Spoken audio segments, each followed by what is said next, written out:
Russia ইউক্রেনের যুদ্ধের ভয়াবহ সময় চলছে এখন।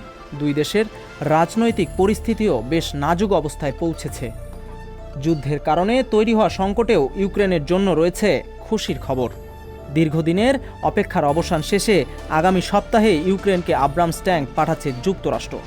যুক্তরাষ্ট্রের প্রেসিডেন্ট জো বাইডেন এক ঘোষণায় ইউক্রেনকে তাদের নিজস্ব তৈরি ট্যাঙ্ক দেওয়ার কথা জানিয়েছেন।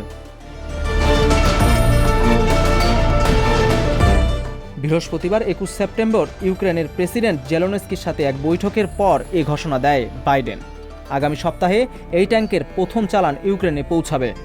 চলমান যুদ্ধে রাশিয়াকে প্রতিহত করতে পশ্চিমা মিত্রদের কাছে ট্যাঙ্ক চেয়ে বারবার আবেদন করছিলেন ইউক্রেনের প্রেসিডেন্ট ভলোদিমির জেলেনস্কি। তখন অন্যান্য কয়েকটি দেশের পাশাপাশি যুক্তরাষ্ট্রের পক্ষ থেকে কয়েকটি ট্যাঙ্ক দেওয়ার কথা জানানো হয়। যুদ্ধের শুরু থেকেই যুক্তরাষ্ট্রের নেতৃত্বে পশ্চিমা দেশগুলো বিপুল সামরিক সহায়তা দিয়ে আসছে ইউক্রেনকে। গত বছরের ২৪ ফেব্রুয়ারি রাশিয়া ইউক্রেন যুদ্ধের শুরুর পর জেলেনস্কির এটি দ্বিতীয়বারের মতো যুক্তরাষ্ট্র সফর।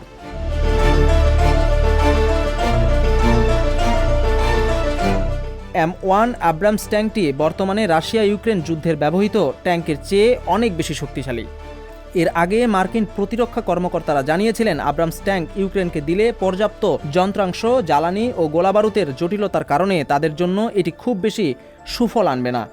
তবে সব ধারণাকে ছেড়ে এই আব্রামস ট্যাঙ্কই ইউক্রেনে যাচ্ছে। ইতিমধ্যে ২০০ জন সেনা সদস্য এই ট্যাঙ্ক পরিচালনা ও রক্ষণাবেক্ষণের জন্য প্রশিক্ষণ নিয়েছেন। যুদ্ধের ময়দানে এখন একদিকে রয়েছে জার্মান তৈরি লিওপোর্ড ট্যাঙ্ক, অন্যদিকে আমেরিকার তৈরি আব্রামস। লিওপোর্ড এর ইঞ্জিন ডিজেল চালিত। ৪ জন আরোহী নিতে সক্ষম এই ট্যাঙ্কের সর্বোচ্চ ৫০০ কিলোমিটার দূরের বস্তুকে আঘাত করতে পারে। অন্যদিকে আব্রামসের ইঞ্জিন গ্যাস টারবাইন। এই ট্যাঙ্কও বহন করতে পারে ৪ জন সেনা। এর সর্বোচ্চ গতি ঘন্টায় ৬৭ কিলোমিটার।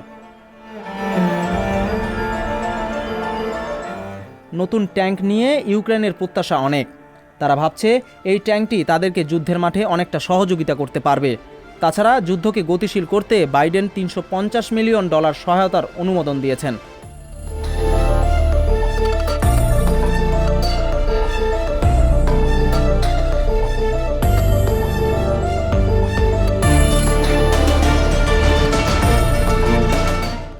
সংবাদ, ফিচার ও অনুষ্ঠানের জন্য ভিজিট করুন সংবাদ প্রকাশের ওয়েবসাইট এবং যুক্ত থাকুন ফেসবুক পেজ ও ইউটিউব চ্যানেলের সঙ্গে।